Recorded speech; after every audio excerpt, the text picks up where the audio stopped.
یا رسول اللہ وعلا آلک و اصحابک یا حبیب اللہ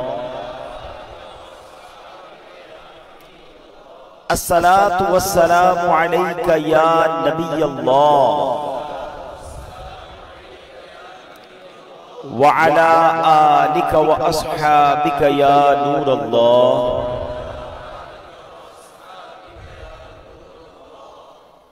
نویت سنت الاعتکاف۔ پیارے پیارے اسلامی بھائیوں، آج ماہ رمضان کی آخری طاق رات ہے اور ہو سکتا ہے کہ یہ ماہ رمضان کی آخری رات بھی ہو، یہ بھی ہو سکتا ہے کہ یہ ہماری زندگی کے رمضان کی بھی آخری رات ہو۔ ہمیں نہیں پتا کہ اگلا سال ہم دنیا میں ہوں گے یا نہیں ہوں گے۔ پچھلے سال کئی لوگ تھے جو رمضان میں ہمارے ساتھ تھے، وہ اس بار نہیں ہیں۔ ہم اللہ سے درازی عمر بالخیر کی التجا کرتے ہیں کہ اللہ ہمیں نیکیوں والی، عافیت والی طویل زندگی عطا فرمائے، خیر سے، عافیت سے پھر رمضان سے ملنا نصیب فرمائے۔ ممکن ہے آج رات لیلۃ القدر بھی ہو، کیونکہ آج رات بھی رمضان کی آخری عشرے کی طاق راتوں میں سے ایک رات ہے۔ کچھ دنوں پہلے کی بات ہے، یہ شور تھا، یہ خوشی تھی کہ رمضان آنے والا ہے، رمضان کا چاند نظر آیا تو خوشی کا عالم تھا، مسجدوں میں رونقیں آ گئیں۔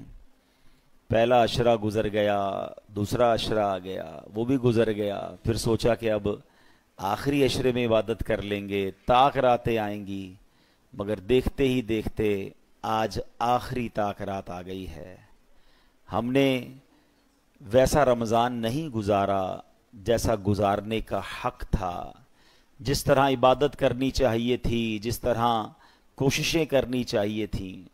سوچا تو بہت کچھ تھا، مگر غفلت میں، سستی میں یہ رمضان ہم سے گزر گیا۔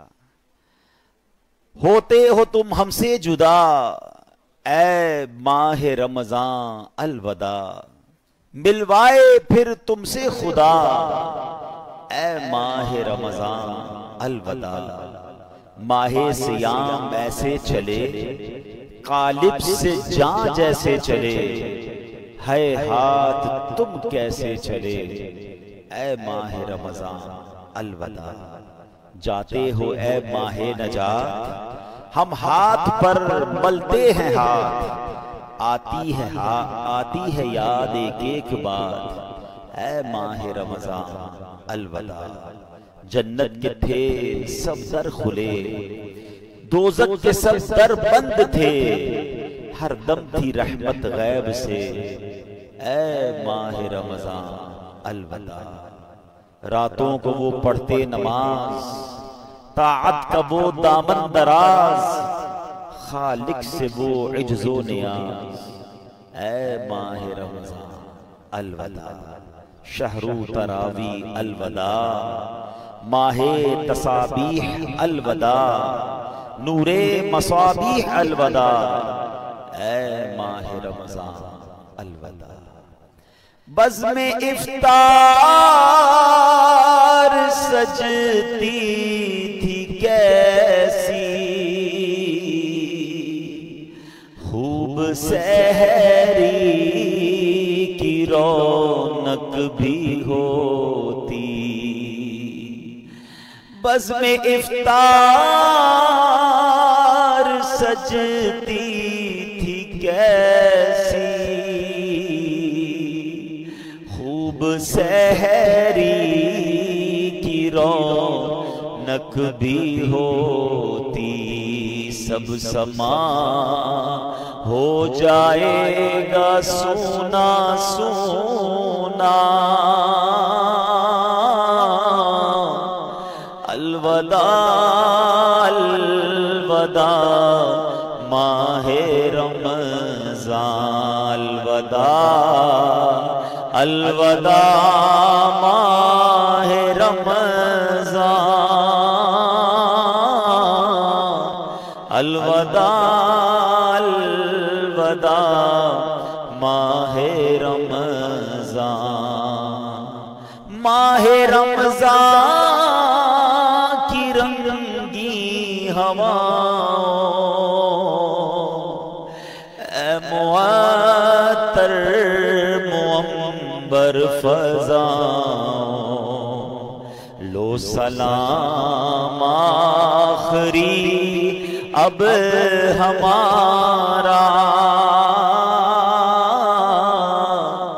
الوداع الوداع ماہ رمضان، کچھ نہ حسن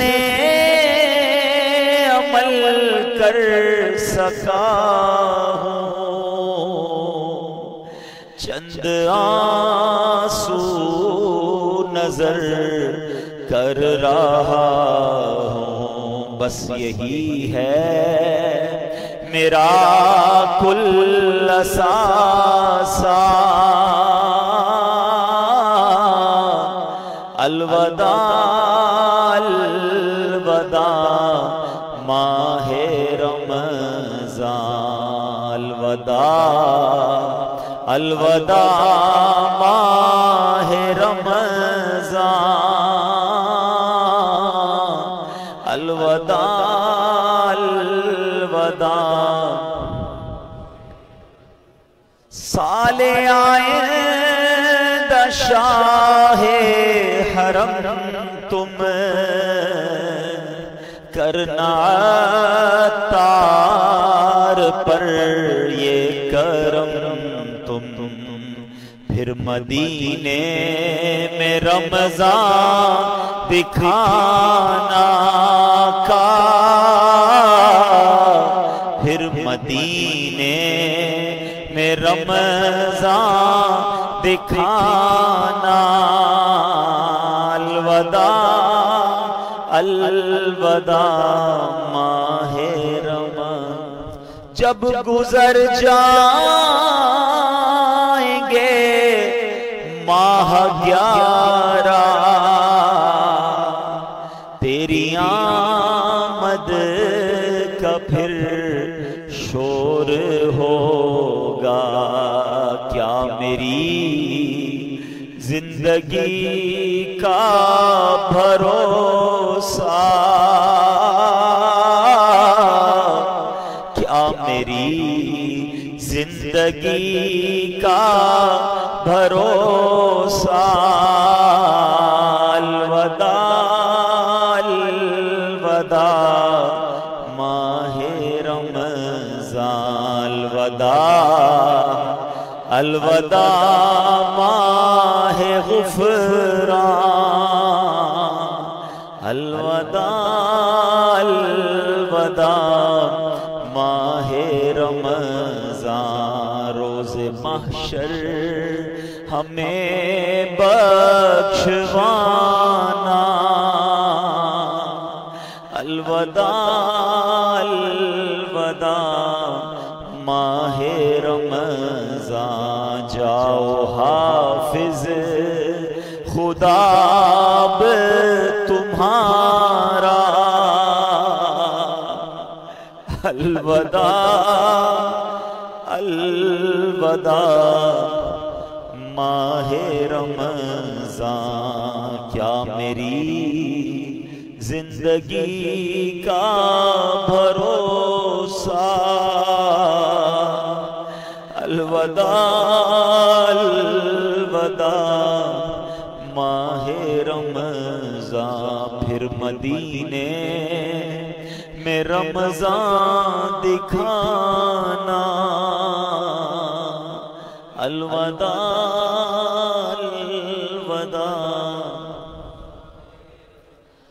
ہائے کیسے دن تھے، کیسی راتیں تھیں، کیسے مسجدوں میں سکون آ رہا ہے، کیسا اللہ کے گھر میں بیٹھنے کا لطف آ رہا ہے۔ اللہ کرے یہ لطف کبھی بھی ہم سے چھینے نہ، ہم اللہ کے گھر میں اسی محبت، اسی ذوق، اسی شوق کے ساتھ آتے رہیں۔ آج ہمارے بیان کا موضوع بھی یہی ہے کہ رمضان کے بعد کی زندگی۔ انشاءاللہ اپنے موضوع پر آتے ہیں، مگر درود پاک کی فضیلت پر مشتمل ایک بڑا ہی ایمان افروز میں نے آج آپ کو ایک واقعہ سنانا ہے۔ بزرگان دین نے اپنی کتاب میں اس واقعے کو بڑے شان سے نقل کیا ہے۔ ماجرا یہ تھا کہ ایک شخص تھا، بڑا نیک تھا مگر غریب بھی تھا، بال بچوں والا بھی تھا، غریب بھی تھا۔ اچانک رات کو اس کی آنکھ کھلی تو دیکھا بچے رو رہے ہیں۔ بچوں سے پوچھا کہ کیوں رو رہے ہو؟ تو انہوں نے کہا کہ بابا جان بھوک لگی ہے، کھانے کو کچھ نہیں ہے گھر میں۔ حدیث پاک پہلے سنا دیتا ہوں، پھر اس واقعے کو دوبارہ کنٹینیو کرتا ہوں۔ حدیث پاک کا مضمون ہے، میرے آقا علیہ الصلوۃ والسلام فرماتے ہیں کہ جو کوئی شخص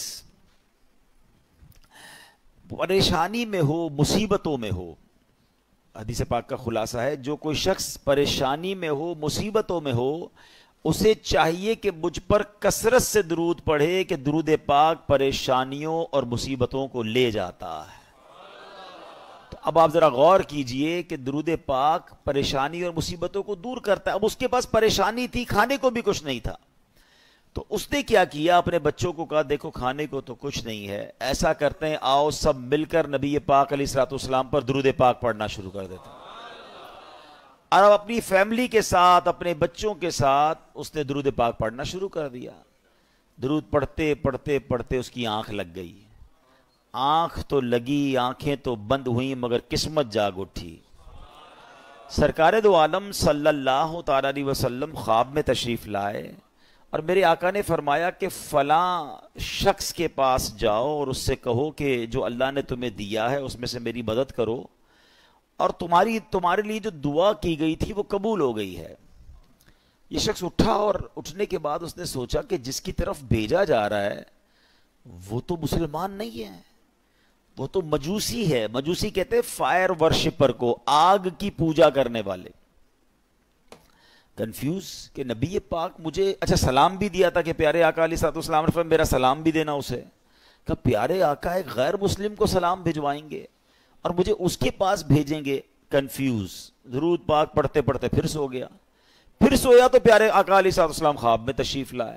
فرمایا میرا اشارہ اسی کی طرف ہے، جا کر میرا سلام دو اور اس کو کہو تمہیں جو اللہ نے دیا اس میں سے میری مدد کرو، اور تمہارے لیے جو دعا مانگی گئی تھی وہ قبول ہو گئی ہے۔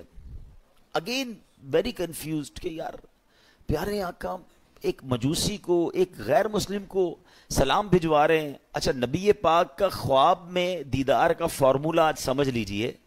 اللہ پاک ہم سب کو دیدار مصطفیٰ نصیب فرمائے صلی اللہ علیہ وسلم۔ علماء فرماتے کہ اگر کسی کو خواب میں پیارے آقا کی علیہ الصلوۃ والسلام کی زیارت ہوئی ہے نا، یعنی اس کا بھی ایک طریقہ ہوتا ہے، یا تو نبی پاک علیہ الصلوۃ والسلام خواب میں آ کر خود ارشاد فرما دیتے ہیں، اپنا نام ارشاد فرماتے ہیں، یا کوئی خواب میں بتاتا ہے کہ جناب رسول اللہ علیہ الصلوۃ والسلام ہیں، تو جس نے نبی پاک کو دیکھا اس نے پیارے آقا ہی کو دیکھا، شیطان نبی پاک کی صورت میں نہیں آ سکتا۔ اب اس بندے کو یہ مسئلہ پتا تھا کہ یار خواب میں اگر پیارے آقا علیہ الصلوۃ والسلام کا دیدار ہوا ہے تو ہیں تو یہ جناب رسول اللہ علیہ الصلوۃ والسلام۔ اب یہ جناب ڈھونڈتا ڈھونڈتا اس مجوسی کے پاس، اس فائر ورشپر کے پاس پہنچ گیا۔ جب پہنچا تو وہ one of the بلینر of that time تھا، بہت پیسے والا آدمی تھا، اس کا بڑا سا محل تھا، بڑا سا گھر تھا، نوکر چاکر تھے، بزنس میٹنگ چل رہی تھی۔ اس نے جا کر کہا مجھے آپ سے خاص بات کرنی ہے۔ کیا کہیے؟ کہا اکیلے میں کرنی ہے۔ اکیلے میں بیٹھے، کہا ہمارے آقا، ہمارے آخری نبی صلی اللہ تعالی علیہ وسلم نے آپ کو سلام کہا ہے۔ تو مجوسی کہتا ہے آپ کے نبی کون ہیں؟ اب ذرا سنیے گا، وہ کہتا ہے آپ کے نبی کون ہیں؟ کہا ان کا نام جناب محمد صلی اللہ تعالی علیہ وسلم ہے۔ تو کہا میں تو ان کو نہیں جانتا اور میں تو ان کو مانتا بھی نہیں ہوں۔ اب آپ سمجھیے گا بات کو کہ وہ کہتا ہے نہ میں ان کو جانتا ہوں نہ میں ان کو مانتا ہوں۔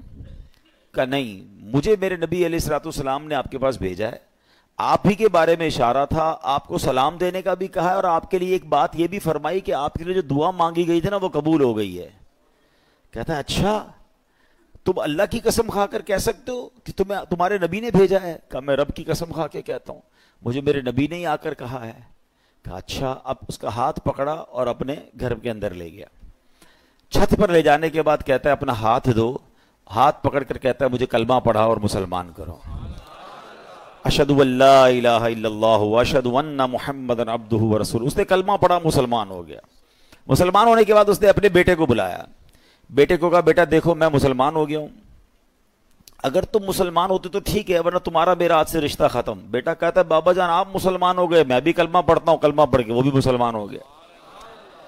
اب جتنے لوگ اس گھر میں بزنس کرنے آئے تھے، لیتی دیتی کرنے آئے تھے، پیسے وصول یا بزنس میٹنگ چل رہی تھی، سب کو اس نے پتہ ہے کیا کہا دیکھو بھائیو میں مسلمان ہو گیا ہوں، تم میں سے بہت سارے وہ لوگ ہیں جن کے اوپر میرے پیسے نکلتے ہیں، آج جو مسلمان ہوگا سارے پیسے معاف، اور جو مسلمان نہیں ہوتا میرے پیسے دو، تمہارا میرا کاروبار ختم۔ بڑی تعداد میں لوگوں نے کلمہ پڑھا، وہ بھی مسلمان ہو گئے۔ اپنی بیٹی کو بلایا، بیٹی کو کہا بیٹی دیکھو میں بھی مسلمان ہو گیا ہوں، تمہارا بھائی بھی مسلمان ہو گیا ہے، اگر تمہیں بھی مسلمان ہونا ہے تو مسلمان ہو جاؤ۔ اچھا بدقسمتی کی بات یہ ہے کہ مجوسی جو ہوتے ہیں نا، ان کے اندر بھائی بہن کی شادی کی اجازت ہوتی ہے، وہ بھائی بہن شادی کرتے ہیں معاذ اللہ۔ تو تھوڑے دنوں پہلے ہی انہی بھائی بہن کی شادی کی تھی اس نے، تو بہن کہتی ہے کہ بابا جان جب سے شادی بھائی کے ساتھ ہوئی میرا دل مطمئن نہیں تھا، واقعی یہ بات درست نہیں ہے کہ بھائی سے شادی ہو، میں بھی کلمہ پڑھتی ہوں، کلمہ پڑھ کر وہ بھی مسلمان ہو گئے۔ اب وہ جو بندہ پیغام لے کر کے آتا کہتا ہے رکے تو صحیح، مجھے تو بتائیں بات کیا ہے، ابھی تھوڑی دیر تو پہلے آپ کہہ رہے تھے میں ہمارے نبی کو نہیں جانتا، تمہارے نبی کو نہیں جانتا، اب سارے کلمہ پڑھی جا رہے ہیں، مجھے تو بتائیں یہ راز کیا ہے۔ وہ کہتا ہے اب میں تمہیں بتاتا ہوں بات کیا ہے۔ کہتا ہے بات یہ کہ کچھ دنوں پہلے ہی اپنی بیٹی اور بیٹے کی میں نے شادی کی، بہت بڑی دعوت کی، بہت بڑا کھانا کیا، پورے شہر کے لوگ آئے، بہت دھوم دھڑکا کیا ہم نے۔ جب رات تھک ہار کے میں اپنے کمرے میں سویا تو مجھے بالکل برابر میں ہمارے گھر کے برابر والے گھر سے رونے کی آواز آئی۔ میں نے کان لگائے تو بچیاں تھیں اور کہہ رہی تھی امی جان یہ ہمارے پڑوسی نے ہمارے ساتھ اچھا نہیں کیا۔ ماں کہتی کیا ہوا؟ کہا امی جان اتنے اچھے اچھے کھانے بنائے، ساری رات خوشبو آتی رہی، ہمیں کھانا نہیں بھجوایا، ہم بھوکی سو گئیں، حالانکہ ہم اللہ کے آخری نبی صلی اللہ علیہ وسلم کی اولاد میں سے ہیں۔ وہ سید فیملی تھی۔ یہ کہتے مجھے نہیں پتا تھا کہ مسلمانوں کے نبی کون ہیں اور ان کا کیا مرتبہ ہے، مجھے یہ پتا چلا کہ یہ ان کے نبی کی اولاد ہے، اور میں بے قرار ہو گیا کہ سارے شہر نے کھایا، میں پڑوسیوں کو بھول گیا۔ اس نے فوراً جناب اپنے خادمین کو کہا اچھے سے کپڑے تیار کرو، کپڑے تیار کیے، کھانا پیک کیا اور فوراً ان کے گھر پہ کھانا بھجوایا۔ تھوڑی دیر بعد کہتا ہے اب میں نے پھر کان لگائے تو ماں کہتی دیکھو بیٹا پڑوسی کتنا اچھا ہے، کھانا بھی بھجوایا، کپڑے بھی بھجوائے، اب بچوں کھانا کھا لو۔ کہ ماں ہم کھانا کیسے کھائیں، ہمارا پڑوسی تو مسلمان ہی نہیں ہے۔ تو ماں کہتی بیٹا اللہ کی طرف سے رزق آیا ہے، کھا لو۔ کہتی نہیں ماں جب تک نہیں کھائیں گے جب تک پڑوسی کے لیے دعا نہ کریں۔ ان سیدزادیوں نے ہاتھ اٹھائے اور دعا کرنے لگی کہ یا اللہ ہمارے پڑوسی کو ایمان کی دولت عطا فرما دے، اور آج اس نے ہماری دستگیری کی ہے، ہماری مشکل آسان کی ہے، بروز قیامت ہمارے نانا جان کی سے شفاعت نصیب فرما۔ پڑوسی کہتا ہے تم نے جب آ کر کہا نا کہ جناب رسول اللہ نے مجھے سلام بھیجا ہے اور کہا ہے دعا قبول ہو گئی ہے، تو میں سمجھ گیا ہوں کہ میرے ایمان لانے کا وقت آ گیا ہے، اب میں مسلمان بھی ہوتا ہوں۔ اور سنو یہ بھائی بہن کی جو میں نے شادی کی تھی نا میرے بیٹے اور بیٹی کی، 50% جائیداد تو میں نے ان کے نام کر دی تھی، 50% اپنے لیے رکھی تھی، اب تو ویسے ان کی شادی ختم ہو گئی، یہ میری جائیداد کا 50% میں تمہیں دیتا ہوں، جاؤ تو اپنے بال بچوں پہ خرچ کرو۔ وہ بندہ جو ایک دن پہلے جس کے بچے بھوکے سو رہے ہیں وہ اربوں پتی ہو جاتا ہے، وہ پورے جائیداد کا 50% لے کر گھر آتا ہے۔ اب اس واقعے کو لکھنے کے بعد میرے پیارے اسلامی بھائیوں علماء نے بہت خوبصورت باتیں اس پہ ارشاد فرمائی ہیں۔ اب ذرا اس ایک واقعے کو اگر سمجھیں کہ مشکل ہو، پریشانی ہو، تکلیف ہو، دنیا والوں سے نہ مانگیں۔ ایک یہ بھی بڑا پرابلم ہو گیا ہے کہ آج تھوڑا سا پرابلم ہو تو دوسروں سے مدد مانگنے نکل پڑتے ہیں۔ نہیں، خودداری یہ ہے کہ میری پرابلم میں جانوں، میرا رب جانے۔ کسی کا احسان کیوں اٹھائیں، کسی کو حالات کیوں بتائیں، تم ہی سے مانگیں گے تم ہی دو گے، تمہارے در سے ہی لو لگی ہے۔ ہم نے دیکھا ہے جو ایک بار ہاتھ پھیلاتا ہے نا پھر اس کا ہاتھ پھیلا ہی رہتا ہے۔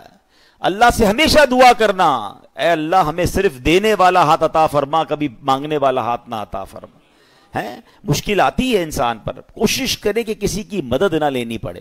اللہ اور اس کے رسول اپنے معاملات کم کر دیں، اپنے خرچے کم کریں، اپنے معاملات کو جتنا ہو سکے منیمائز کر دیں، تو کسی سے مدد نہ مانگیں۔ اور یہی اسلام کو مطلوب ہے کہ بندہ خودداری کے ساتھ چلے اور پھر سبحان اللہ درود پاک کیسا وظیفہ ہے کہ پھر غیب سے مدد ہوتی ہے. جب بندہ اللہ اور اس کے رسول کی طرف توجہ کرتا ہے نا, شاعر کہتے ہیں نا, ہر درد کی دوا ہے, ہر درد کی دوا ہے صلی علی محمد, تعویذ ہر بلا ہے صلی علی محمد صلی اللہ علیہ وسلم. تو ہمیں درود پاک کثرت سے پڑھنا ہے. اور ادھر بادشاہ کے ساتھ, اس امیر آدمی کے ساتھ کیا ہوا کہ آل رسول کی خدمت, سید زادگان کی خدمت کی تو اللہ نے اسے ایمان کی دولت عطا فرما دی. تو یہ بھی اپنی زندگی کا ایک حصہ بنائیں. میں مشورہ دوں گا, میرے پیر و مرشد امیر اہل سنت, فاؤنڈر آف دعوت اسلامی, مولانا محمد الیاس عطار قادری صاحب بڑی پیاری توجہ دلاتے ہیں. آپ فرماتے ہیں جس نبی کے در کا صدقہ ہم کھاتے ہیں نا, ان کی آل کی خدمت کیا کرو, وہاں سے اور عطا کیا جائے گا. تو ہمیں کیا کرنا چاہیے, اپنی انکم کا پاسبل ہو نا تو 1%, 2% جتنی اللہ نے آپ کو توفیق دی ہے وہ فقط سید صاحبان کے لیے الگ رکھ لیں. اپنے آفس میں ایک اکاؤنٹ کھولیں کہ جناب میری جتنی انکم ہوگی میں اتنا % جو ہے وہ آل رسول کی خدمت کروں. آپ یہ کر کے دیکھیں, آپ حیران ہو جائیں گے آپ کی روزی پہ کتنی برکت آنا شروع ہو جاتی ہے. میں آپ کو اس کو لاجیکلی سمجھاتا ہوں. کوئی آپ کا دوست ہو, آپ کے گھر پہ آئے, آپ کے بچوں کو تحفہ دے اور بار بار آپ کے بچوں کو گفٹ بھجواتا رہے, آپ کے بچوں کے لیے خیر خواہی کا اظہار کرے, آپ کے بچوں کا خیال رکھے, آپ کو کیسا لگتا ہے کہ یار یہ میرے بچوں سے کتنا پیار کرتا ہے. بچے تو پیار کرتے ہی کریں گے آپ کے اس دوست سے, آپ کو بھی پیار ہو جائے گا. مجھے بتائیں نا, کوئی امتی جب نبی پاک کے بچوں سے پیار کرے گا, آقا کی آل کی خدمت کرے گا, تو نبی پاک کو کتنا پیارا لگے گا وہ ہے. پھر وہاں سے ایک نگاہ رحمت ہونی ہے نا, سارے بگڑے کام سنور جانے ہیں. بریلی کے تاجدار اعلیٰ حضرت یہی تو سمجھاتے ہیں کہ تیری نسل پاک میں ہے بچہ بچہ نور کا, تیری نسل پاک میں ہے بچہ بچہ نور کا, تو ہے عین نور, تیرا سب گھرانہ نور کا. سرکار کی آل کی خدمت یہ بہت بڑی سعادت ہے. کوئی ایک فیملی ڈھونڈ لیں, کوئی ایک خاندان ڈھونڈ لیں اور بس اس کو باندھ لیں کہ بھئی اب میں نے اس کی خدمت کرنی ہے. یہ سمجھ لیں آپ اس کی خدمت ہی کر رہے ہیں, یہ آپ اس کو پیش کر رہے ہیں اور اس کی برکتیں آپ کو ملنا شروع ہو جائیں گی. دیکھیں سید صاحبان کا ایک مسئلہ بھی سمجھ لیں. آج کے دور میں پرابلم یہ, لوگ پہلے تو زکوٰۃ پوری نہیں نکالتے, زکوٰۃ کے علاوہ پیسے ویسے ہی نہیں دیتے. اب سیدوں کو زکوٰۃ ویسے ہی نہیں لگتی, وہ تو مال کا میل ہے نا, میل دو گے کیا مال کا سرکار کی آل کو. تو اب وہاں دینا تو صاف پیسہ چاہیے تھا, لوگ صاف پیسہ خرچ ہی نہیں کرتے. تو سید صاحبان کہاں جائیں گے, جو غریب سید صاحبان ہیں وہ کدھر جائیں گے. ہمیں یہ خیال رکھنا ہوگا کہ جیسے میرے بچے ہیں نا, یہ میرے آقا علیہ الصلوۃ والسلام کی اولاد ہے, یہ ان کی نسل میں سے ہیں. تو جس طرح اپنے بچوں کا خیال رکھتے ہو, ایسے کوئی ایک فیملی, کوئی ایک بچے جو ہیں, کچھ بچے سید فیملی کے اپنے ذمے لے لیں اور پھر آپ دیکھیں انشاءاللہ. اور آپ غور کریں گے نا, آپ کو آس پاس ہی مل جائیں گے, بس ایسا نہیں ملیں گے. آپ تھوڑا سا غور کریں گے, ہو سکتا ہے آپ کے ملازمین میں سے ہی کوئی ہوں گے, آپ کے آس پاس پڑوسیوں میں سے ہی کوئی سید فیملی نکل آئے گی. تو یہ خدمت کریں اور پھر دیکھیں کہ اس کی برکتیں کیسے نصیب ہوتی ہیں. اللہ پاک ہم سب کو آل رسول کا خدمتگار بنا دے. وہ پڑھتے ہو نا شجرے میں شعر, دو جہاں میں خادم آل رسول اللہ کر دو, جہاں میں خادم آل رسول اللہ کر, حضرت آل رسول مقتدا کے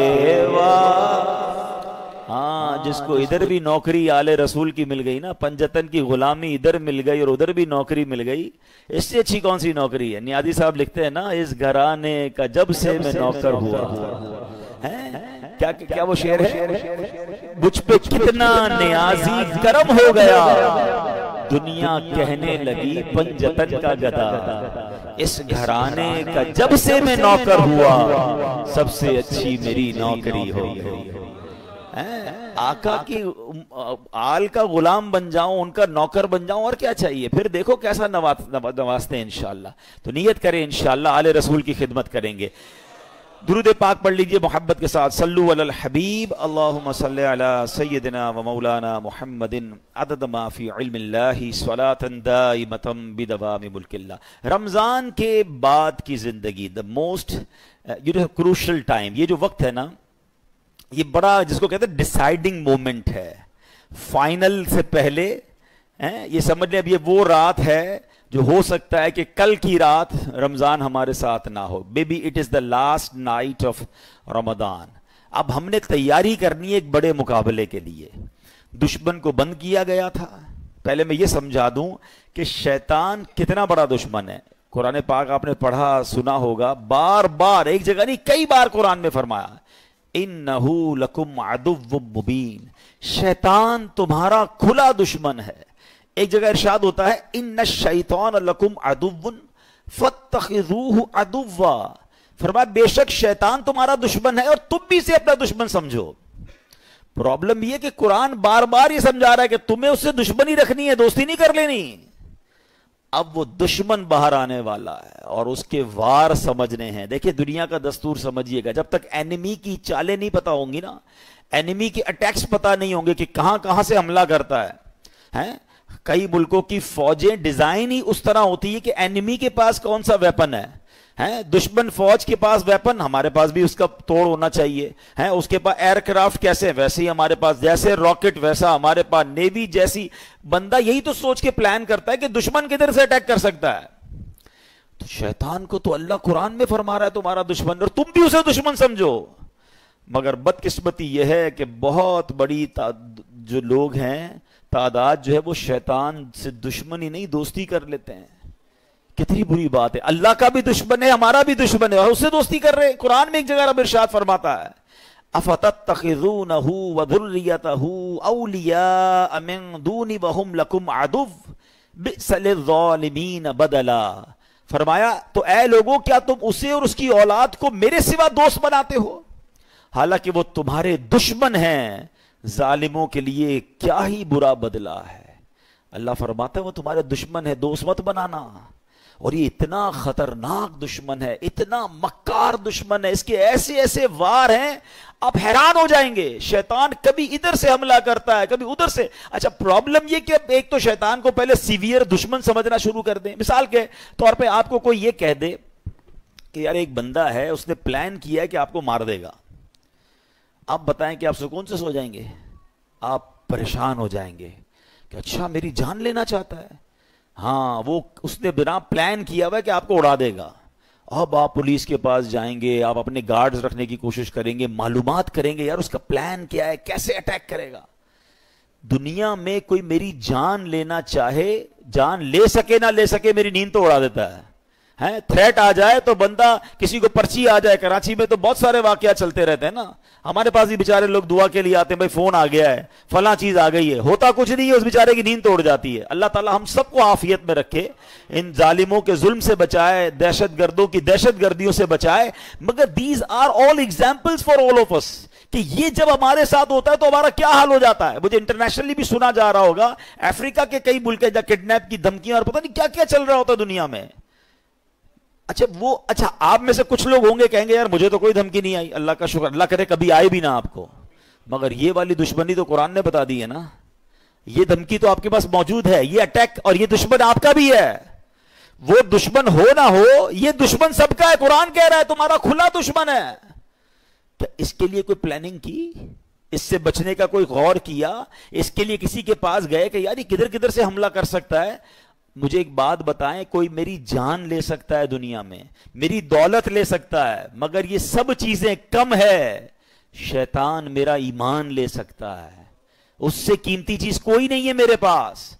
اگر ایمان ہی چلا گیا تو پھر کیا ہے میرے پاس.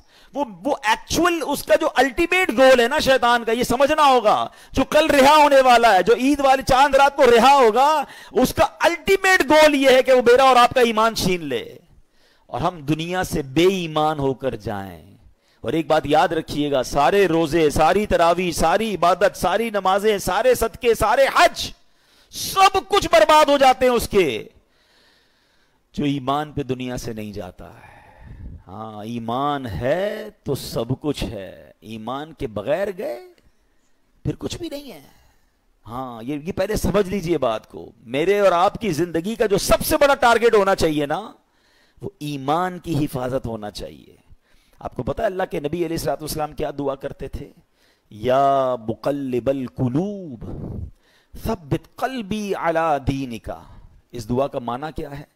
اے دلوں کو پھیرنے والے، میرے دل کو اپنے دین پر ثابت قدمی عطا فرما، اسٹیڈ فاسٹنس عطا فرما۔ کون دعا کر رہا ہے؟ جس کے صدقے مجھے اور آپ کو ایمان ملا۔ یہ میری اور آپ کی تربیت ہے کہ دل بدلتا ہے۔ اللہ سے مانگو کہ مرتے وقت دل قلب سلیم رہے، ایمان کی حالت میں دنیا سے جاؤں۔ اے ایمان والو نہ مرنا مگر مسلمان، کیا قرآن پاک کی آیت ہے؟ ایسا مت مرنا، اے ایمان والو مت مرنا مگر مسلمان۔ وَلَا تَمُوتُنَّ إِلَّا وَأَنْتُمْ مُسْلِمُونَ، قرآن کہتا ہے یا ایھا الذین آمنوا اتقوا اللہ وَلَا تَمُوتُنَّ إِلَّا وَأَنْتُمْ مُسْلِمُونَ، اے ایمان والو اللہ سے ڈرو اور نہیں مرنا مگر مسلمان۔ یعنی یہ جملہ کیسا ہے یار؟ اگر یہ آیت کو سمجھ لیں کہ کہا جا رہا ہے مرنا ہے مگر مسلمان، یہ اس کا مطلب یہ ہوا کہ میری اور آپ کی زندگی کا جو مین ٹارگٹ ہونا چاہیے نا، کہ ادھر سے کوئی چھیننے کی کوشش کر رہا ہے، ادھر سے میرا ایمان چھیننے کی کوشش کر رہا ہے۔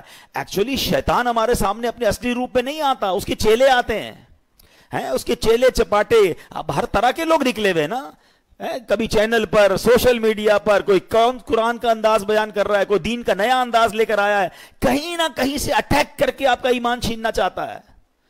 اعلیٰ حضرت امام اہل سنت نے 100 سال پہلے کہہ دیا تھا، سونا جنگل رات اندھیری، چھائی بدلی کالی ہے، سونے والو جاگتے رہیو چوروں کی رکھوالی ہے۔ یہ تو 100 سال پہلے کا تھا، اب تو کتنے فتنے ہیں۔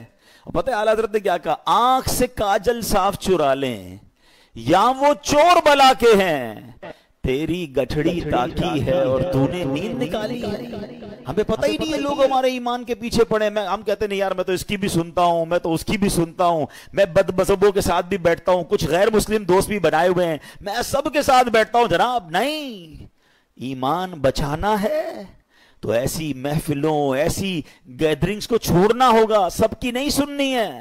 ہم اتنے مضبوط نہیں ہیں کسی کی سننے سے۔ آپ کو پتا ہے نبی پاک علیہ الصلوۃ والسلام نے حضرت عمر فاروق رضی اللہ عنہ کو تورات پڑھنے سے منع فرما دیا تھا۔ وہ کون ہے؟ حضرت عمر فاروق۔ اب بتائیے میری اور آپ کی کیا اوقات ہے؟ بندہ کہتا ہے میں ذرا دوسروں کی کتابیں بھی پڑھوں گا، دوسروں کے دلائل بھی سنوں گا۔ ارے پہلے مجھے اپنے دین کے بارے میں کچھ پتا نہیں ہے اور میں چلا سب کی باتیں سننے۔ تو ایمان بچانا ہے تو اس کی فکر کرنی ہے۔ اچھا اب میں آپ کو شیطان کے کچھ واقعات کے ذریعے سمجھاتا ہوں کہ کیسا مکار ہے، کیسا گیم کرتا ہے۔ ایک کتابوں میں لکھا، برسیسا نامی ایک شخص تھا اور بہت بڑا عبادت گزار تھا۔ اس بندے نے 200 سال اللہ کی عبادت کی اور ایک بھی گناہ نہیں کیا۔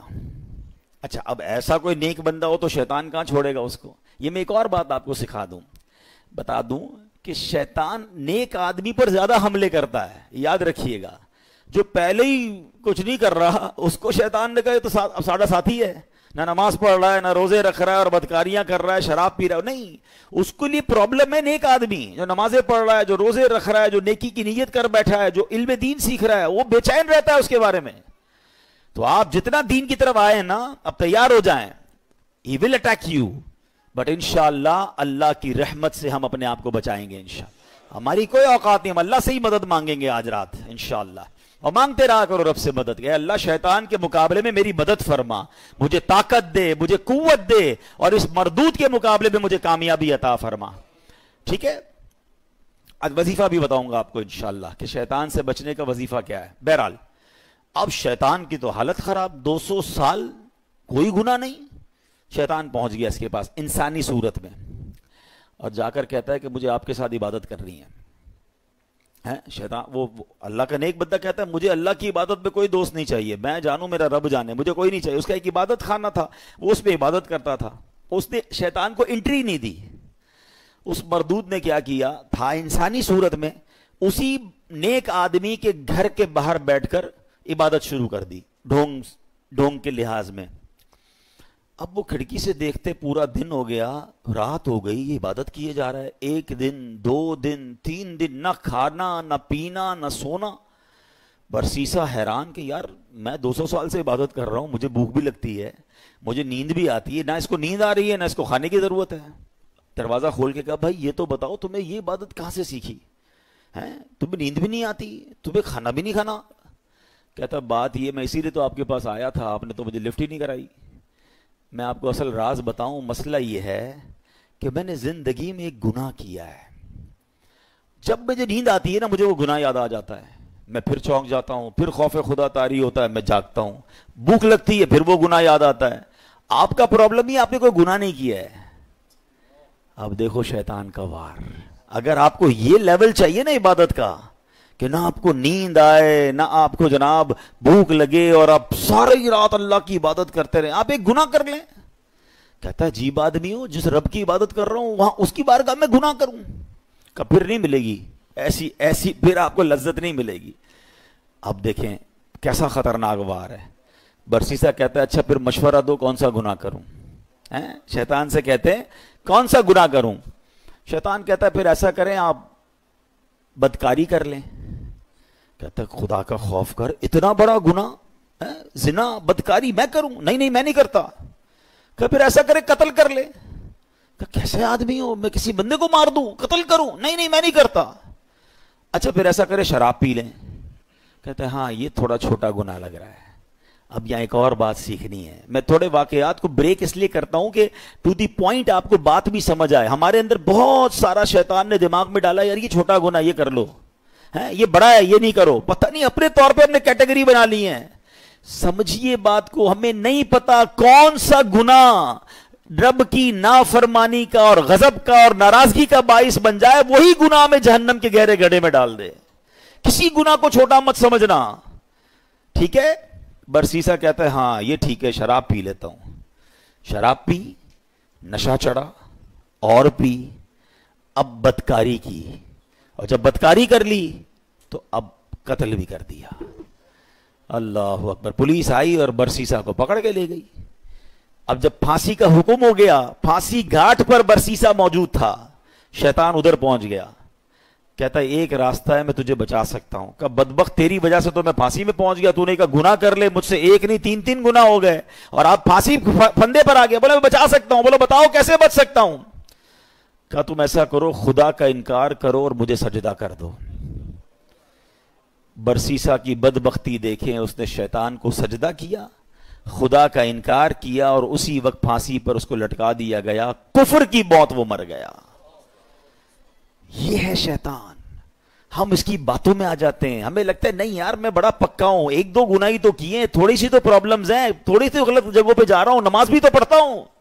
وہ یوں ہی لے جاتا ہے, وہ ایک ایک کر کے سٹیپ بائی سٹیپ ہم پہ اٹیک کرتا ہے. ایک حدیث پاک یاد رکھیے گا, یہ جو نوجوان اور ہم سب اس پہ مبتلا ہیں, بدقسمت ہم سب نے کچھ نہ کچھ گناہ پالے ہوئے ہیں. نیکیاں بھی کر رہے ہیں, گناہ بھی کر رہے ہیں, کچھ عادتیں گندی ہیں جو دل میں لگی ہوئی ہیں, وہ نہیں چھوٹتی نہیں ہیں. میں آپ کو پرابلم بتاؤں کیا ہے, پہلے حدیث سن لے پھر آپ کو پرابلم سمجھاتا ہوں. حدیث پاک کا خلاصہ ہے, جب بندہ ایک گناہ کرتا ہے نا, اس کے دل پر ایک سیاہ نقطہ لگا دیا جاتا ہے. دوسرا کرتا ہے تو دوسرا نقطہ ہو جاتا ہے, تیسرا کرتا ہے تیسرا ہو جاتا ہے. ایک وقت آتا ہے کہ اس کا پورا دل ہی سیاہ ہو جاتا ہے. اب اس پر ہدایت کی کوئی بات اثر نہیں کرتی ہے. اب پرابلم پتہ ہے کیا ہے, ہم میں سے کئی ایسے ہیں, نمازیں بھی پڑھ رہے ہیں, بعضوں کا تلاوت بھی کر رہے ہیں, روزے بھی رکھ رہے ہیں, مگر حرام کام بھی ساتھ کر رہے ہیں. کوئی بدرگائی کر رہا ہے, کوئی بری دوستیاں لگائے بیٹھا ہے, معاذ اللہ کوئی اور غلط کام کر رہا ہے. ہم یہ دونوں چیزوں کو ساتھ لے کے چل رہے ہیں. ایک بات یاد رکھیے گا, دل ہے نا یہ پیالے کی مانند ہے. اس پیالے میں آپ گندگی بھی ڈال رہے ہیں اور دودھ بھی ڈال رہے ہیں. دودھ کا کیا حال ہو رہا ہوگا. کسی پیالے میں شربت میں آپ پیشاب بھی ڈالیں, تھوڑا سا گوبر بھی ڈالیں, اور پھر روح افزا بھی ڈال دیں, شربت بھی ڈال دیں, تو کیا بنے گا اس کا, بیڑا غرق ہی ہو جائے گا نا. یہ جو مجھے اور آپ کو سجدوں کی لذت نہیں مل رہی نا, مجھے اور آپ کو جو عبادت کا نور نہیں مل رہا, میری آنکھوں سے جو آنسو نہیں بہ رہے, مجھے دعا کا جو لطف نہیں آ رہا, اس کی بڑی وجہ یہ ہے ہم نماز تو پڑھ رہے ہیں مگر گناہ نہیں چھوڑ رہے. جس دن آپ نے گناہ چھوڑے, اس پیالے کو صاف کیا, اس دل کو کلین کیا, آپ کو ہر سجدہ انشاءاللہ برکت عطا فرمائے گا. آپ دعا کرو گے آپ کے آنسو بہیں گے, آپ درود پڑھو گے آپ مدینے کی یاد میں کھو جاؤ گے, کیونکہ عبادت کا نور ملنا شروع ہو جائے گا. ہم دونوں چیزوں کو ساتھ لے کر چل رہے ہیں, ظلمت اور نور ساتھ نہیں چلتے. پہلے دل کو ان گندگیوں سے پاک کریں, پھر دیکھیں آپ کو عبادت کا نور کیسے ملتا ہے. تیار ہو جاؤ، شیطان کے واروں میں نہیں آنا۔ میں کون کون سا آپ کو واقعہ سناؤں، ایک اور واقعہ سنیے گا، یقین کریں ایمان جو نا ڈر لگتا ہے ایسی باتیں سن کر۔ پہلے تو یہ جو ہمیں نا پہلے بے خوف نہیں ہونا ہے، اللہ کی خفیہ تدبیر سے ڈرتے رہیں۔ ہم نے روزے رکھے، نمازیں پڑھی، تراویح پڑھی، کئیوں نے قرآن پڑھے، کئیوں نے زکاتیں دی، بھائی اب تو جناب کمال ہو گیا، بھائی بہت عبادت کر لی، اب تو جنت ہی اپنا پکا ٹھکانہ ہے، انشاءاللہ اللہ کی رحمت سے جنت میں جائیں گے۔ مگر اللہ کے خوف سے بے خوف نہیں ہونا ہے، ایمان کی حفاظت کی فکر کرنی ہے۔ سیدی اعلیٰ حضرت امام اہل سنت فرماتے ہیں کہ علماء فرماتے ہیں جس کو سلب ایمان کا خوف نہ ہو، ایمان کے چھن جانے کا خوف نہ ہو، نزا کے وقت اس کا ایمان چھن جانے کا شدید خطرہ ہے۔ پتہ ہے شیطان مرتے وقت، یعنی اتنا کمینہ کہوں کیا کہوں مردود کہوں، کہ مرتے وقت بھی وہ رشتہ داروں کی شکل میں آتا ہے۔ جب انسان کی نزا کا وقت آتا ہے آخری وقت، شیطان آ جاتا ہے اس کے کسی پرانے رشتہ دار کی شکل میں، ماں کی، والد کی، کسی رشتہ دار کی شکل میں، کہ بیٹا مرنے کے بعد پتا چلا اسلام تو ٹھیک مذہب نہیں ہے، بیٹا تو اسلام چھوڑ دے، تاکہ آخری وقت بھی ٹرائی کرتا ہے کہ اس کا ایمان چھین لے۔ اب بتائیں ہم اس سے دوستی کریں گے جو میرا ایمان چھیننا چاہتا ہے، یا اس کے لیے کانشیس ہو جائیں گے، تیار ہو جائیں گے کہ اس کی باتیں نہیں ماننی ہیں؟ حضرت امام ابو محمد فرماتے ہیں 3 بڑے عبادت گزار شخص تھے، حج کے لیے روانہ ہوئے، راستے میں ایک غیر مسلموں کی بستی میں قیام کیا۔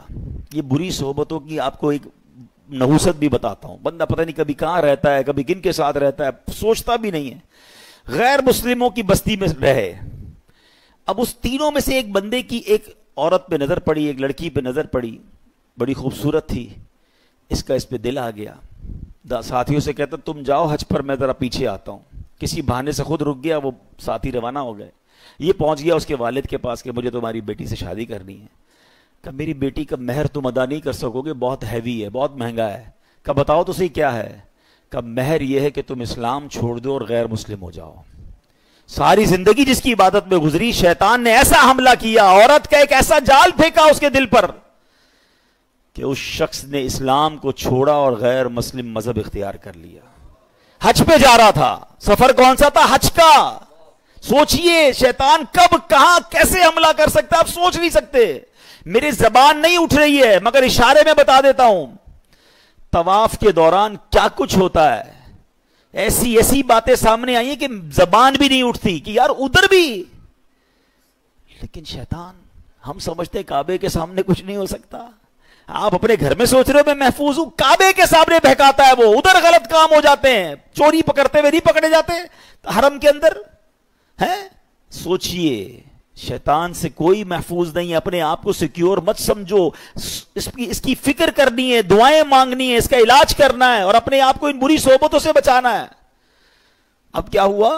غیر مسلم ہو گیا۔ تھوڑے عرصے کے بعد اس بندے کا اسی مذہب پہ وصال ہو گیا، یعنی کفر پر ہی مر گیا۔ وہ جو دوست تھے نا حج پر گئے تھے، کچھ عرصے بعد اس بستی میں آئے کہ یار پوچھے تو صحیح دوست کدھر ہے؟ کسی نے بتایا اس نے تو مذہب بھی بدل لیا اور اسی مذہب پر، کفر پر اس کی موت بھی ہو گئی۔ کہا یار قبر ہی بتا دو۔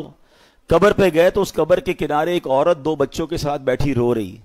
عورت سے پوچھا تم کون ہو؟ کہا میں اس کی بیوی ہوں جس کی وجہ سے اس نے میرا مذہب اختیار کیا۔ دوست رونے لگے اور اس عورت کو بتایا کہ پتہ ہی ہمارا دوست کیسا تھا، کتنی عبادت کرتا تھا، کتنے روزے رکھتا تھا، بہت اللہ کا نیک بندہ تھا، اور دیکھو اس بیچارے کا، اس کے ساتھ ہوا کیا کہ ایمان ہی چلا گیا۔ عورت نے جب یہ سنا کہ میرا شوہر اتنا نیک تھا، اس کے دل میں اسلام کی محبت آئی، وہ عورت کلمہ پڑھ کر مسلمان ہو گئی۔ ہائے ہائے ہائے، اس واقعے کو لکھ کر جو علماء نے باتیں لکھی ہیں نا، رونگٹے کھڑے ہو جاتے کہ یہ ہے اللہ کی خفیہ تدبیر۔ وہ جس عورت کے لیے غیر مسلم ہوا، وہ غیر مسلم کی موت مرا، اور اس کے مرنے کے بعد اللہ نے اس عورت کو ایمان کی دولت عطا فرما دی۔ یہ اللہ پاک کے فیصلے ہیں، اللہ کی خفیہ تدبیر سے ڈرو، اپنے ایمان کی فکر کرنی ہے، شیطان کے واروں سے بچنے کا ذہن بنانا ہے۔ اللہ کرے آج کے اس بیان میں ہم یہ سمجھ جائیں اور پریپیئر ہو جائیں کہ رمضان کے بعد ہمیں اس مردود کی بات نہیں ماننی ہے۔ ایک بزرگ کے بارے میں آتا ہے، بڑا کمال کا انہوں نے سوال کیا۔ ایک بار نیک آدمی کی شیطان سے ملاقات ہو گئی، انہوں نے شیطان سے کہا کہ اے ابلیس بتا میں تیرے جیسا کیسے بن سکتا ہوں؟ ویری اسٹرینج کوسچن، ابلیس کہتا ہے پوری دنیا میں آج تک کبھی مجھ سے کسی نے ایسا سوال نہیں کیا میرے جیسا کون بننا چاہتا ہے، کہ بس تو بتا دے تیرے جیسا بننے کا طریقہ کیا ہے۔ ابلیس تو خوش ہو گیا، چلو ایک دوسرا پارٹنر ملا بھائی، کوئی تو ہے جو میرے جیسا بننا چاہتا ہے۔ کہ بہت آسان ہے میرے جیسا بننا، آپ دو کام کر لیں کہ آپ نمازوں میں سستی کریں اور جھوٹی ہو یا سچی بس زیادہ قسمیں کھایا کریں۔ وہ نیک شخص پتہ ہے کیا کہتا ہے؟ میں اللہ تعالیٰ سے وعدہ کرتا ہوں زندگی میں آئندہ کبھی یہ دو کام نہیں کروں گا۔ شیطان کہتا ہے آپ نے دھوکہ دیا مجھ سے میرا راز لے لیا، اب میں بھی وعدہ کرتا ہوں کہ آئندہ کبھی کسی کو نصیحت والی بات نہیں بتاؤں گا۔ مگر what we get from that incident, یہ دو باتیں بڑی خطرناک ہیں، نمازوں میں سستی اور یہ بات بات پر قسمیں کھانا۔ کچھ لوگوں کا تو تقیہ کلام ہے، اللہ کی قسم، رسول کی قسم۔ ارے بھائی تم سے قسمیں کس نے بولا ہے؟ ہر بات میں قسم کھانی ہے؟ سودا بیچنا ہے تو قسم، کیوں قسمیں کھانی ہے؟ پلیز قسموں کی عادت ختم کریں۔ یہ سودا بک تو جاتا ہے قسمیں کھا کے، برکت اڑ جاتی ہے، لیکن پہلی بات زیادہ سیویئر ہے نا، نمازوں میں سستی، اور دل کو غم یہ ہے کہ اب بس جیسی چاند نظر آئے گا نا تو کئی لوگ چلے جائیں گے۔ خدا کے واسطے اس بار ایسا مت کرنا۔ ہم زبان سے نہیں کہتے، مگر ہم زبان حال سے پریکٹیکلی کیا میسج دے رہے ہوتے ہیں کہ اے شیطان جب تک تو بند تھا نا تب تک ہم اللہ کے بندے تھے، تب تک مسجدوں میں جاتے رہے، اب جب تیری باری ختم، اب تو چھوٹ کے آئے گا تو ہم اب تیری بات مانیں گے۔ کیا اس بار بھی ایسا پیغام دو گے؟ نیت کر لیں انشاءاللہ کچھ بھی ہو جائے اس بار مسجد چھوڑ کے نہیں جائیں گے، انشاءاللہ نمازوں کی پابندی کریں گے۔ یہ شیطان کا وار ہے، وہ پہلے سست کرتا ہے نماز میں، یاد رکھیے گا، پہلے آپ کی جماعت جائے گی، ٹھیک ہے، اس کے بعد وہ کہے گا سنتیں پڑھنے کی کیا ضرورت ہے، نفل پڑھنے کی کیا ضرورت ہے۔ یہ بڑا مکار ہے۔ آپ دیکھیں پتہ ہے شیطان کے پلاننگ کیا ہوتی ہے، اتنا مکار ہے کہ نمازی کو یہ نہیں بولے گا نماز چھوڑ دے، پتہ یہ پکا ہے بھائی نمازی کہ جماعت چھوڑ دینا یار کوئی بات نہیں، گھر میں بھی تو ہو ہی جاتی ہے، پہلے جماعت چھوڑوائے گا، مسجد سے دور کر دیا، اب کہے گا یار اتنی بڑی نماز پڑھنے کی کیا ضرورت ہے، نفل تو چھوڑ دے، ڈائریکٹ نفل چھوٹیں گے، پھر کہے گا سنتیں چھوڑ دے، سنتیں چھوٹیں گی، اور آخر میں آپ کا فرض بھی چلا جائے گا۔ یہ آپ کے میرے حصار ہیں، یہ عبادتوں کے حصار ہیں، یہ آپ سمجھیے گا۔ آپ کے گھر میں باؤنڈری ہوتی ہے نا، میری نماز کا حصار کیا ہے؟ میرے فرض کا حصار ہے واجب، یہ سمجھ لے باؤنڈری ہے۔ واجب کے بعد ایک باؤنڈری ہے سنت کی، اس کے بعد ایک باؤنڈری ہے نفل کی۔ اگر میں نے نفل پکڑ کے رکھے نا میرے سنت نہیں جائے گی، اگر سنت پکڑ کے رکھے تو واجب نہیں جائے گا، واجب پکڑ کے رکھے تو فرض نہیں جائے گا، اور یہ سب چھوڑتا گیا تو ایک ایک کر کے وہ سب لے جائے گا۔ اچھا یہ ایک اور اس کی مکاری بتاؤں، پہلے تو پلان کرتا ہے کہ کسی نیک آدمی سے کوئی بڑا گناہ کرا دے، شراب پلا دے، بدکاری کروا دے، قتل کروا دے۔ جب یہ دیکھتا ہے نا یار یہ تو کچھ کر ہی نہیں رہا ہے، میری مان ہی نہیں رہا ہے، تھکتا نہیں ہے۔ یاد رکھیے گا اتنا خطرناک اینیمی ہے، اس کو نیند نہیں آتی، ہمیں نیند آتی ہے، ہم اس کو دیکھ نہیں سکتے، وہ ہمیں دیکھ رہا ہے، بلکہ روایتوں میں آیا یہ ہمارے بلڈ میں، ہماری رگوں کے اندر چل رہا ہوتا ہے، اتنا خطرناک دشمن ہے، اور ہم سوئے ہوئے ہیں، ہمیں فکر ہی کوئی نہیں ہے۔ ایک نعرہ لگاتے ہیں شیطان کے خلاف جنگ جاری رہے گی، صرف نعرہ لگاتے ہیں کمبل اوڑھ کے سو جاتے ہیں۔ او بھائی تیار بھی تو کرو اپنے آپ کو کہ کیسے جنگ لڑو گے، ٹھیک ہے۔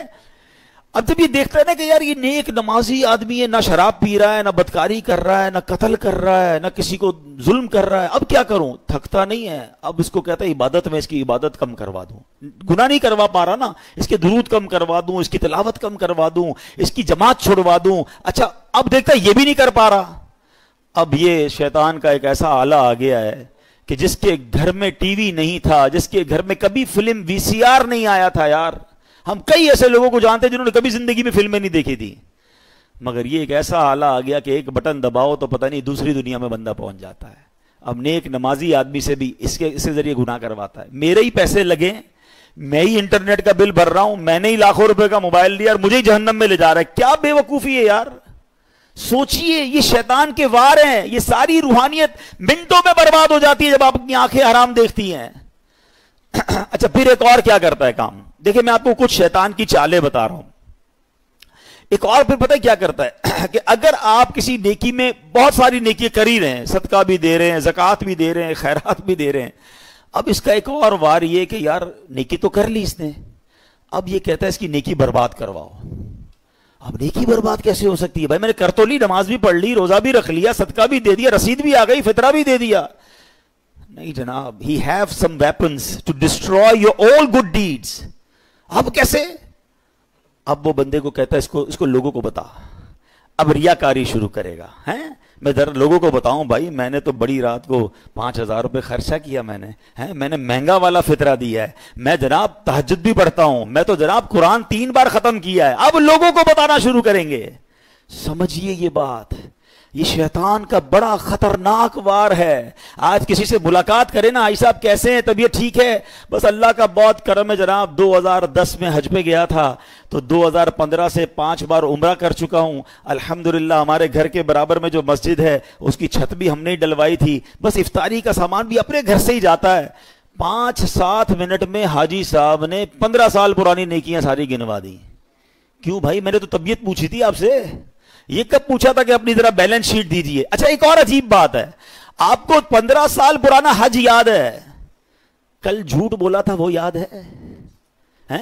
آپ نے اللہ کی راہ میں 1 لاکھ روپے چندہ دیا وہ یاد ہے, 5 لاکھ روپے حرام کے کمائے وہ یاد ہیں؟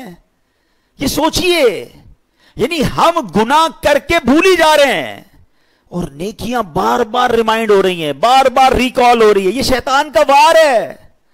یاد رکھیے گا, بزرگان دین کے یہ اقوال ملتے ہیں کہ اپنے گناہ یاد رکھنا اور نیکیاں بھول جانا یہ اللہ کی عبادت ہے. اور ہمارا سرکل ہی الٹا ہے, ہمیں گناہ تو یاد ہی نہیں ہے. یقین کریں 1 ہفتہ پرانا گناہ یاد نہیں ہوگا آپ کو اور مجھے, لیکن 25 سال پرانی بچپن کی نیکی بھی یاد ہوگی. کیوں؟ یہ شیطان کا وار ہم سمجھ نہیں پا رہے. یہ ہمارے ساتھ گیم کرتا ہے کہ نیکی کر لینا, پہلے تو کوشش کی نہ کریں, اب کر لی تو چھپانے نہیں دیتا, اور پھر بار بار, پہلے تو کہتے تھے نیکی کر دریا میں ڈال, اب نیکی کر فیس بک پہ ڈال. ہیں اور جناب اب تو ایک راشن کا بورا دیتے ہیں, 5 آدمی سیلفی کھچوا رہے ہیں, اس غریب کا بھی مذاق اڑا رہے ہو یار. کیوں؟ اللہ کی راہ میں دے رہے ہو, لوگوں کو دکھانے کے لیے دے رہے ہو. یہ ہم بہت بڑا لاس کرتے ہیں اپنا, کروڑوں روپے بانٹ کر بھی ثواب نہ ملے.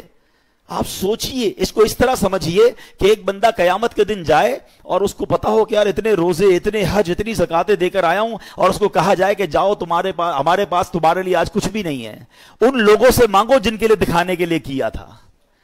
اس سے بڑی مایوسی ہوگی؟ قیامت کے دن کوئی اور طریقہ ہوگا وہ نیکیاں ری گین کرنے کا؟ نہیں, یہ نل اینڈ وائڈ ہو جاتی ہیں نیکیاں.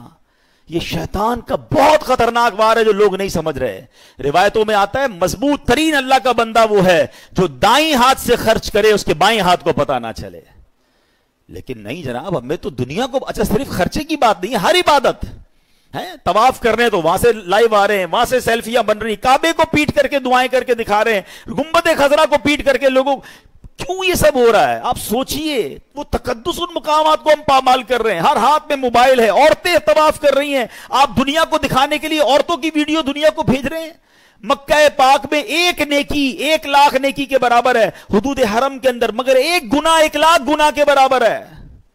اچھا لوگوں کو یہ بھی عقل نہیں ہے کہ اپنے گھر والوں کو کہتے ہیں میں تمہیں کعبہ دکھا رہا ہوں. ارے گھر والوں کی تو ویڈیو بند کر دو, آپ کی گھر کی عورت دنیا پیچھے طواف کرتے ہوئے اس کو دیکھ رہی ہے, وہ کس حالت میں بستر پر بیٹھی سوئی. اچھا گھر کا کوئی فرد بیٹھا ہے, کیوں؟ مطلب اتنا بھی سینس نہیں ہے یار. مطلب آپ سوچے تو صحیح کہ وہ مقام کیا یہ ویڈیو بنانے کا ہے؟ وہاں تو گناہ یاد آتے, وہاں آنسو بہتے.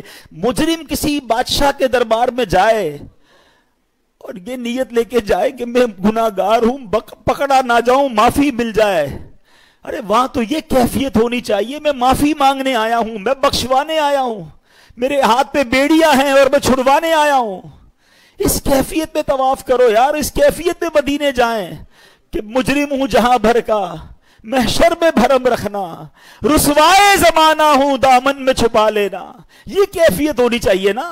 چلا ہوں ایک مجرم کی طرح میں جانب طیبہ, نظر شرمندہ شرمندہ, بدن لرزیدہ لرزیدہ. مگر کیا کریں, اس دل کا تسلی نہیں ہوتی یار جب تک لوگوں کو پتہ نہ چلے کہ ماں بدولت ہر سال رمضان میں عمرہ کرتے ہیں, 27ویں کو فلاں جگہ پہ تھا تو 29ویں کو فلاں جگہ پر تھا. تو یار سوچئے یہ کیا کر رہا ہے, یہ شیطان کے وار سمجھیے. پہلے ہی تھوڑی نیکیاں ہیں ہمارے پاس, وہ بھی لوگوں کو دکھا کے کیا برباد کر دیں گے. تھوڑے دنوں پہلے ہم نے ایک اور ٹاپک ڈسکس کیا تھا کہ شیطان ہم سے ایک اور کیا مسٹیک کرواتا ہے, ہمیں غیبت کرواتا ہے. اور غیبت نیکیوں کو کیسے کھا جاتی ہے؟ فرمایا کہ غیبت تو یہ ہے کہ جس مسلمان کی غیبت کی نا، آپ اپنی نیکیاں اس کے اکاؤنٹ میں ٹرانسفر کر رہے ہیں. یعنی پہلے میں نے روزے رکھے، میں نے نمازیں پڑھی، میں نے صدقے دیے، اور اب کسی کی غیبت کی تو یہ ساری نیکیاں چلی گئیں اس کے اکاؤنٹ میں. اس سے بڑی بے وقوفی کیا ہے؟ تو try to understand the weapon of Shaitan. اور ہم میں جب تک ان باتوں کا علم نہیں ہوگا تب تک ہم پھر شیطان کے واروں سے بچ نہیں پائیں گے. بہت ساری باتیں یاد آ رہی ہیں کہ شیطان کس کس طرح لوگوں کو ان کی نیکیوں کو برباد کرتا ہے. تو اے میرے پیارے اسلامی بھائیوں، اب ہم نے یہ ذہن بنا لینا ہے کہ رمضان کو ہم جانے سے نہیں روک سکیں گے، لیکن ہم نے انشاءاللہ شیطان کے واروں میں نہیں آنا ہے. ٹھیک ہے؟ اچھا، یہ ایک ہی بیان سے ماشاءاللہ نگران شورا کی آمد مرحبا. میں نے آج نگران شورا سے عرض کی تھی کہ ہماری آخری تاخرات ہے تو آپ کچھ دیر کے لیے کرم فرمائیں، اللہ ان کا آنا قبول فرمائیں. تو بس میں آخری بات کر لیتا ہوں، پھر انشاءاللہ نگران شورا مزید اس پر ہماری تربیت فرمائیں گے کہ ہم نے ایک بات کا ذہن بنا لینا ہے. دیکھیں، ایک بیان میں شیطان کے سارے وار بھی سمجھ جائیں اور جناب شیطان جو ہے وہ ہم شیطان پہ قابو بھی پا لیں، اس سے مقابلہ بھی کر لیں. It's not that possible. ہمیں ان تمام واروں سے بچنے کے لیے، اپنے آپ کو مضبوط کرنے کے لیے ہمیں اچھا ماحول اپنانا ہوگا. ہمیں اپنی گیدرنگز کو بدلنا ہوگا. ہم اچھے دوستوں میں بیٹھیں گے. دیکھیں صحبت کیسے اثر لاتی ہے. آپ کو ایک پریکٹیکل بتاتا ہوں. آپ کسی کے گھر میں جائیں، کسی کی میت ہو گئی ہو اور وہ رو رہا ہو آپ کے سامنے، یا کسی تکلیف میں رو رہا ہو، آپ کی کیا کیفیت ہوتی ہے؟ آپ کی بھی آنکھیں نم ہو جاتی ہیں.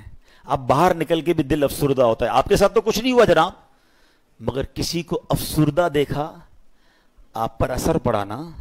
کسی کے گھر جائیں، بچہ پیدا ہوا ہے یا اس کو کوئی بہت اچھا تحفہ ملا ہے یا وہ بہت خوش ہے آپ کا دوست، خوشی میں خوشیاں منا رہا ہے، آپ کے چہرے پہ کیا ہوگا؟ مسکراہٹ آ جائے گی نا. آپ کو تو نہیں ملی خوشی، مگر کسی کو خوش دیکھا تو خوشی نے دل پہ اثر کیا. ایسے ہی ہوتا ہے. بالکل اسی طرح جب گناہ گاروں کی محفل میں بیٹھیں گے نا، بدکاروں کی محفل میں بیٹھیں گے، حرام کام کرنے والوں کی محفل میں بیٹھیں گے، دل پر اثر ہوگا. اور سبحان اللہ جب نیکوں کی محفل میں بیٹھیں گے، ذکر و اذکار کی محفل میں بیٹھیں گے، درود و سلام کی محفل میں بیٹھیں گے، یقیناً دل پر اثر ہو. ابھی دیکھیں آپ کی میرے دل کی کیفیت کیا ہے. اللہ کے گھر میں بیٹھے 1 گھنٹہ ہو گیا ہے، اٹھنے کو جی نہیں چاہ رہا، باتیں سننے کو. کیوں؟ یہ اچھی محفل، اچھی جگہ کی برکتیں ہیں. تو اگر آپ اور میں چاہتے ہیں کہ رمضان کے بعد بھی پنکچول رہیں نماز میں، ہم شیطان کے واروں میں گرفتار نہ ہوں، تو اچھی صحبت اپنانی ہوگی. الحمدللہ دعوت اسلامی کا ماحول ہے. یہ مسجد ماشاءاللہ آپ کو کتنی بڑی نعمت ملی ہے. یہاں ماشاءاللہ جمعے کو پروگرام ہوتے ہیں. انشاءاللہ آگے جا کے ہم اس کو ویکلی مزید کچھ پروگرامز کرنے کا ارادہ رکھتے ہیں. فیضان مدینہ بھی اتنا دور نہیں ہے، وہاں تشریف لاتے رہیں، مدنی چینل سے کنیکٹ ہو جائیں، دعوت اسلامی کے مدنی قافلوں میں سفر کریں تو انشاءاللہ برکتیں ملیں گی. میں نے بیان کے دوران کہا تھا میں ایک وظیفہ بتاؤں گا. شیطان کے واروں سے بچنے کے لیے ایک وظیفہ، اعوذ باللہ من الشیطان الرجیم. یہ بار بار پڑھتے رہا کریں. یہ انشاءاللہ آپ جتنا پڑھیں گے اللہ نے چاہا شیطان کے واروں سے بچنا آسان ہو جائے گا. اللہ پاک ہم سب کو شیطان کے واروں سے محفوظ فرمائے اور رمضان کے بعد بھی ہمیں نمازوں کا پابند رکھے. نیت کرتے نا انشاءاللہ نماز کوئی بھی قضا نہیں ہوگی انشاءاللہ. اور یہ 3 دن بالخصوص بڑے کروشل ہیں. میں نے پچھلے بیان میں بھی کہا تھا دیز آر 3 days. جو عید کے 3 دن ہے نا، اس نے بڑا زور لگانا ہے. آپ کہیں گے یار ابھی تو عید کے دن ہے، دوست گھر پہ آئے ہیں، مہمان آئے ہیں، مہمان کو بھی لے آنا. چلو بھائی نماز کا ٹائم ہو گیا، جماعت سے نماز پڑھتے ہیں. 3 دن بعد جماعت آپ نے نماز پڑھ لی، آپ کی نماز انشاءاللہ کنٹینیو ہو جائے گی. اللہ پاک عمل کرنے کی توفیق عطا فرمائے. نگران شورا انشاءاللہ آج ہمارے ساتھ ہیں، ہم بڑے خوش نصیب ہیں. انشاءاللہ کچھ مدنی پھول بھی دیں گے. آج حاجی صاحب انشاءاللہ تاکرات کی دعا بھی نگران شورا فرمائیں گے انشاءاللہ. صلو